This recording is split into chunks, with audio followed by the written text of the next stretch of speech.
സുഹൃത്തുക്കളെ, ഇനി രണ്ടായി ചേരിതിരിഞ്ഞ് മുദ്രാവാക്യം വിളിക്കേണ്ടി വരില്ല സുഹൃത്തുക്കളെ. മങ്കമ്പ് വീട്ടിലേക്കുള്ള എന്റെ വരവ് ചരിത്രത്തിന്റെ ഭാഗമാകാൻ പോവുകയാണ്. നമ്മളിനി ഒന്നാണ് സുഹൃത്തുക്കളെ.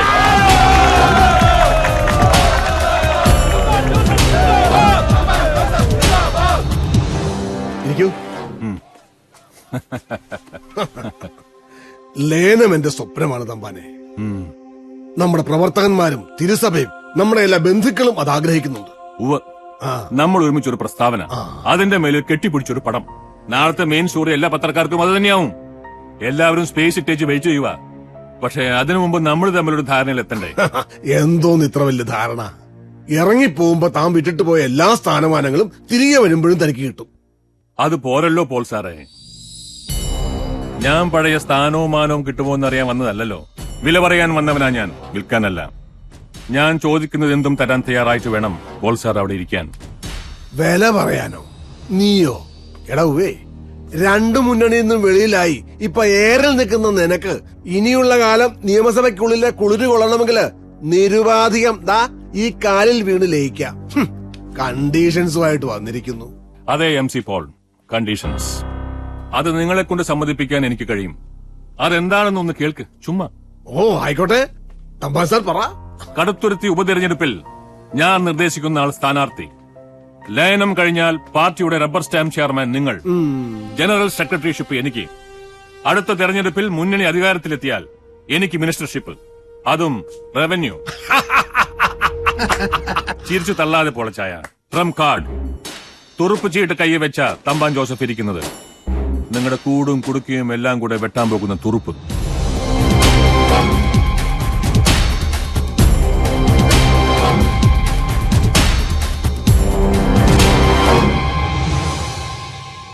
വാർത്തകൾ വിശദമായി. കേരള രാഷ്ട്രീയത്തിൽ സുപ്രധാനമെന്ന് തന്നെ വിശേഷിപ്പിക്കാവുന്ന ഒരു ലയന സമ്മേളനത്തിന്റെ തത്സമയ സംപ്രേഷണത്തിലേക്ക് തമ്പാൻ ജോസഫിന്റെ നേതൃത്വത്തിലുള്ള Malankara Congress T group MC Paul അധ്യക്ഷനായ ഔദ്യോഗിക വിഭാഗത്തിലേക്ക് ലയിക്കുന്നു. ലയന പ്രഖ്യാപന വേദിയിലേക്ക് കേരളം മുഴുവൻ ഈ ചരിത്ര മുഹൂർത്തം ടെലിവിഷനിലൂടെ കണ്ടുകൊണ്ടിരിക്കുകയാണ്. അധികം വാക്കുകൾക്കിവിടെ പ്രസക്തിയില്ല. നിങ്ങൾക്ക് കാണാം, ഈ വേദിയിലിരിക്കുന്ന എന്റെ സഹോദരനും മലങ്കര കോൺഗ്രസിന്റെ പ്രമുഖനായ പടനായകനുമായ ശ്രീ തമ്പാൻ ജോസഫും അനുയായികളും ഇതാ സ്വന്തം തറവാട്ടിലേക്ക് തിരിച്ചെത്തിയിരിക്കുകയാണ്. കർഷക കേരളത്തിന്റെ അത്താണിയായ ഈ പ്രസ്ഥാനം ഈ കൂടിച്ചേരലോടുകൂടി പൂർവാധികം കരുത്തോടെ പ്രസക്തിയോടെ കേരള രാഷ്ട്രീയത്തിൽ ഒരു കൊടുങ്കാറ്റായി മാറാൻ പോവുകയാണ്.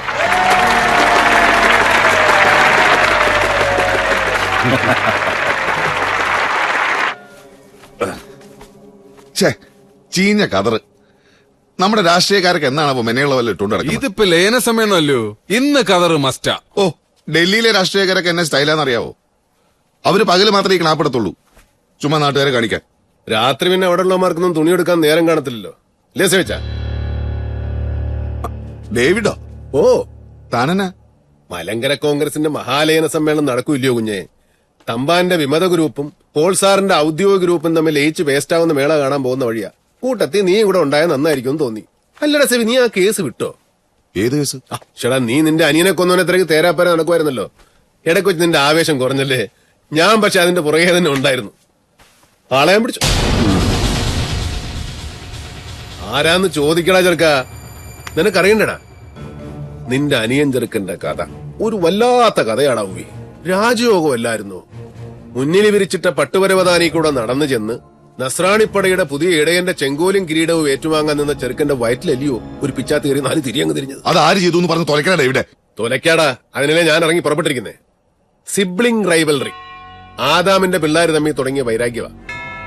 MC പോളിന്റെ മോനെ, MC പോളിന്റെ ബദ്ധശത്രു തമ്പാനെ കൂട്ടുപിടിച്ചൊരു പോലീസ് ഉദ്യോഗസ്ഥനെ വിലക്കെടുത്ത് അവൻ വഴി പരോളിലിറങ്ങി ഒരു ക്രിമിനലിനെ വാടകയ്ക്കെടുത്ത് ബെന്നി പോളെന്ന നാളത്തെ നേതാവിനെ കൊല്ലാൻ മാത്രം ചങ്കുറപ്പ് നിന്നെ കൊണ്ടെന്നറിഞ്ഞപ്പോ എന്റെ പൊന്ന് സേവിച്ച ഞാൻ അറിയാവുന്ന അടങ്ങി.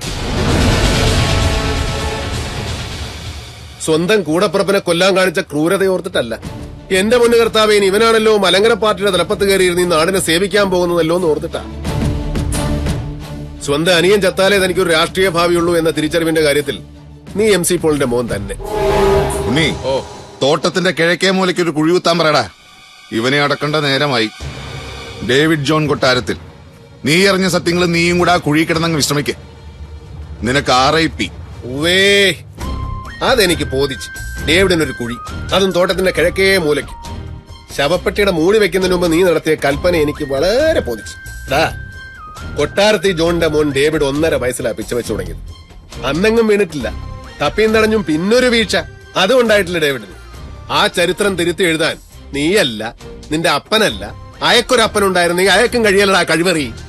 നിന്നെ കൊണ്ടുപോകാനാ ഞാൻ വന്നത്, നിന്നെയും കൊണ്ടേ ഞാൻ പോകും. സുഖം പിടിച്ചോളാം.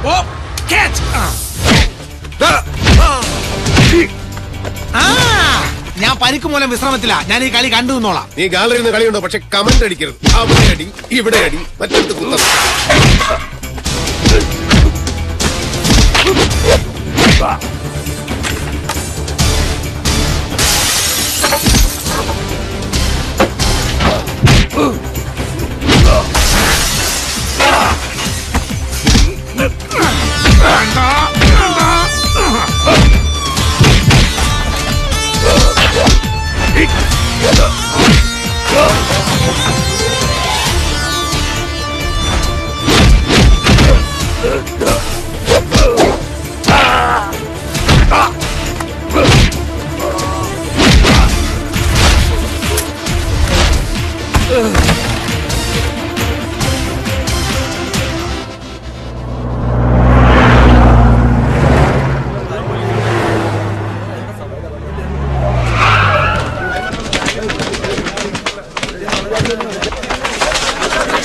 ജോണി, യാതൊരു പ്രകോപനം ഉണ്ടാകരുത്.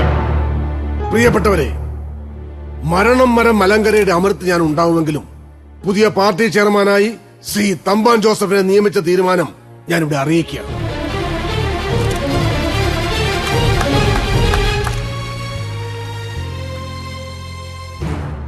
മറ്റൊരു തീരുമാനം മാധ്യമലോകത്തെ അറിയിക്കാനുള്ളത്, ശ്രീ ഉമ്മച്ചന്റെ രാജിയുടെ പേരിൽ കടുത്തുരുത്തിയിൽ നടക്കാനിരിക്കുന്ന ഉപതെരഞ്ഞെടുപ്പിൽ എന്റെ പുത്രനും മലങ്കര യുവജന ഫെഡറേഷന്റെ പുതിയ പ്രസിഡന്റുമായ ശ്രീ സേവ്യർ പോൾ മത്സരിക്കാൻ പോകുന്നു എന്നുള്ളതാണ്. സേവിച്ചൻ വേദിയിലേക്ക് വരണം. സേവിച്ചൻ.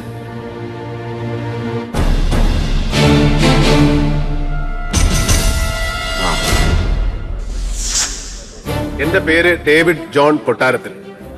നിങ്ങൾ മാധ്യമപ്രവർത്തകർക്കോ ഈ പരിപാടി ലൈവ് ടെലികാസ്റ്റ് കണ്ടുകൊണ്ടിരിക്കുന്നവർക്കോ എന്നെ മനസ്സിലായെന്ന് വരില്ല. ഞാനൊരു പാവം കോട്ടയം നസ്രാണിയാണ്. നസ്രയത്തുകാരന്റെ അനുയായി എന്ന അർത്ഥത്തിൽ എന്നെ വിശേഷിപ്പിക്കാൻ ആ പേര് തന്നെയാണ് നല്ലത്, നസ്രാണി. എനിക്ക് പറയാനുള്ളത് കൂടെ ടെലികാസ്റ്റ് ചെയ്യപ്പെട്ടാലേ ഈ ലയന പ്രഖ്യാപന നാടകം പൂർണ്ണമാകും. എന്ത് അസംബന്ധമാണിത്? ഇയാൾ ആരെ ഇങ്ങോട്ട് ക്ഷണിച്ചത്? മിസ്റ്റർ, ഇത് പാർട്ടിയുടെ ഔദ്യോഗിക വാർത്താ സമ്മേളനമാണ്. ഇറങ്ങി പോണം നിങ്ങൾ. പാർട്ടിയുമായി ഇയാൾക്ക് എന്താ ബന്ധം? ഒരു ബന്ധവുമില്ലെന്ന് മാത്രമല്ല തമ്പാനെ, നിങ്ങളുടെ സമ്മേളനവും കലാപരിപാടികളും നടക്കുന്ന ദിവസങ്ങളിൽ കോട്ടയം ജില്ല വിട്ട് പോകുന്നവനാ ഞാൻ.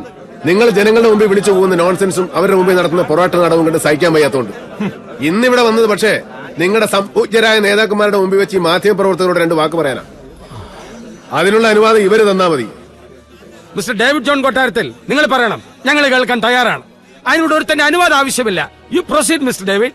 അയാൾ പറയട്ടെ, അയാൾക്ക് പറയാനുള്ളൂ. കേൾക്കട്ടെ. അധികാരം തനിക്കും തന്റെ കാലശേഷം തന്റെ പുത്രപരമ്പരകൾക്കും എന്നും ഖജനാവ് കൊള്ള ചെയ്യാനും പൊതുജനമെന്ന പാവക്കൂട്ടങ്ങളെ ഭരിച്ചും ശിക്ഷിച്ചും രസിക്കാനുമുള്ള അധികാരം. അതിനുവേണ്ടി തരാതരം കൂട്ടുചേർന്ന് ഭിന്നിച്ചും പിളർന്നും വളർന്നും രാഷ്ട്രീയ പാർട്ടികൾ എന്ന മാഫിയകൾ നടത്തുന്ന നെറികെട്ട കളികളുടെ പിന്നിലെ സത്യം, അതാണ് എനിക്ക് പറയാനുള്ളത്. മിസ്റ്റർ രാജഗോപാൽ, കൊണ്ടുപോവനെ അതൊന്നും എടുത്ത് മാറ്റോ. നടക്കടാ ഇങ്ങോട്ട്.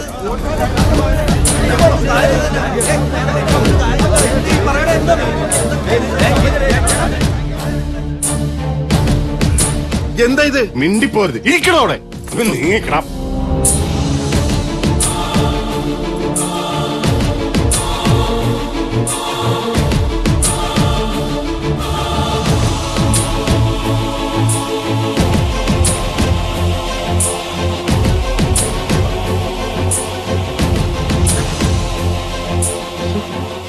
MC പോളിന്റെ മൂത്ത സന്തതി സേവ്യർ പോൾ തന്റെ രാഷ്ട്രീയ ഭാവിക്ക് തന്തപ്പടിയിൽ നിന്ന് അധികാരത്തിന്റെ ചെങ്കോലും കിരീടവും ഏറ്റുവാങ്ങാൻ സ്വന്തം അനുജൻ തടസ്സമാണെന്നറിയുന്നു.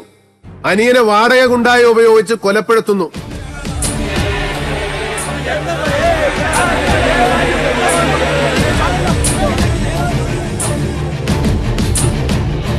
ബുദ്ധി സേവിയർ പോളിന്റെ, ആസൂത്രണവും നടപ്പിലാക്കലും തമ്പാൻ ജോസഫിന്റെ. എല്ലാ സത്യങ്ങളും പറഞ്ഞ മലങ്കരയുടെ പരമാധികാരി MC പോളിന് വേറെ നിവൃത്തിയില്ലാതെ പോയി. തമ്പാൻ മുന്നോട്ട് വെച്ച ലയന ഉടമ്പടിയിൽ ഒപ്പുവെക്കുകയല്ലാതെ. തമ്പാന് പാർട്ടി ചെയർമാൻഷിപ്പ്, അനുജൻ ബെന്നി പോളിന് വേണ്ടി തന്തപ്പടി നീക്കിവെച്ച കടുത്തുരുത്തി നിയോജക മണ്ഡലത്തിലെ MLA സ്ഥാനം ചേട്ടൻ സേവിയർ പോൾ.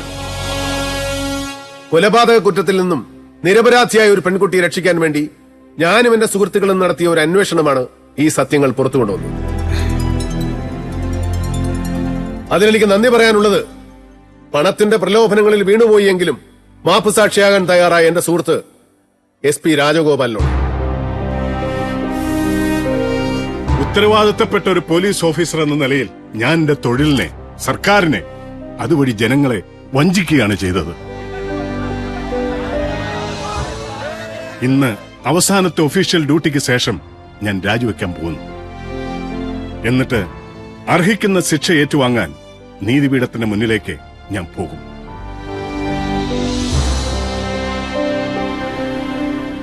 എന്നാ പിന്നെ ഇതുകൂടി മാധ്യമപ്രവർത്തകർ കേൾക്കണം. സത്യസന്ധതയോടെ യഥാർത്ഥ ജനസേവകൻ എന്ന നിലയിൽ രാഷ്ട്രീയ പ്രവർത്തനം നടത്താൻ ഇനിയുള്ള എന്റെ ജീവിതം ഞാൻ മാറ്റിവെച്ചിരിക്കുകയാണ്. ജനങ്ങളുടെ പോക്കറ്റടിക്കുന്നവനല്ല, ജനങ്ങളുടെ രക്ഷകനാകണം പൊതുപ്രവർത്തകൻ എന്ന സത്യം ഞാൻ തിരിച്ചറിയുന്നു. വാഗമണ്ണിലും അടിമാലിയിലും വ്യാജ പട്ടയങ്ങളിലൂടെ ഞാൻ സ്വന്തമാക്കിയ മുഴുവൻ ഭൂമിയും സർക്കാരിലേക്ക് വിട്ടുകൊടുക്കാൻ ഞാൻ തയ്യാറാണ്. ആ തീരുമാനം ഞാൻ നിങ്ങളെ അറിയിക്കുന്നു. എന്റെ വർഗം നന്നാവാതെ ഈ നാട് നന്നാവില്ല. രാഷ്ട്രീയക്കാരിലെ ബഹുഭൂരിപക്ഷ എരപ്പാളികൾ നന്നായില്ലെങ്കിൽ ദൈവത്തിന് പോലും ഈ രാജ്യത്തെ രക്ഷിക്കാനാവില്ല.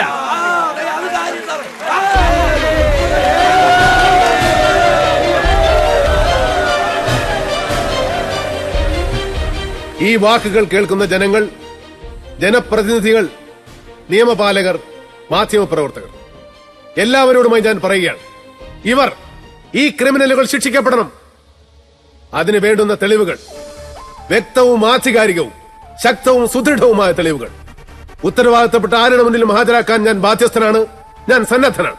മറിച്ച് നിയമത്തിന്റെ നൂൽപ്പഴുതിലൂടെ ഊർന്നിറങ്ങി വീണ്ടും കഞ്ഞിപ്പശ വടിപ്പരുവമാക്കിയ ഖദറുമിട്ടുകൊണ്ട് കവലപ്രസംഗം നടത്തുകയാണെങ്കിൽ ആയുധമെടുക്കാനും ശിക്ഷ നടപ്പിലാക്കാനും ഒരു തലമുറ തെരുവിലിറങ്ങും.